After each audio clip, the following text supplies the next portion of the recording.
מה זה שמיר? שוב אתה לא בסגל? כן, עד שאל, שוב פעם הדורבן הזה, הוא לא עוזב אותי. אבל אתה כבר שנה עם אותה פציעה. מה אני אעשה? ניסיתי הכל, שום דבר לא עוזר. מדרסים טובים, מותאמים לרגל שלך ולבעיה של הדורבן, עשית?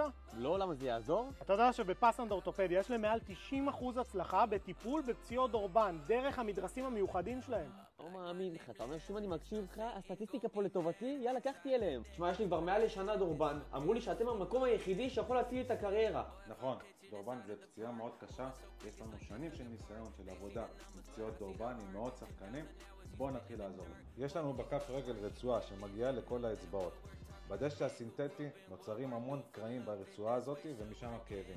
עם המדרס אנחנו עושים חור, נותנים תמיכה ומכינים אותך למשחק מלא. וואו, תשמע, אין לי מה להפסיד, אני איתכם ב100%. הנה שמר, עשינו לך כאן חור. החור יוריד את הלחץ מאיפה שיש את הכאב, מאיפה שיש את הדורבן.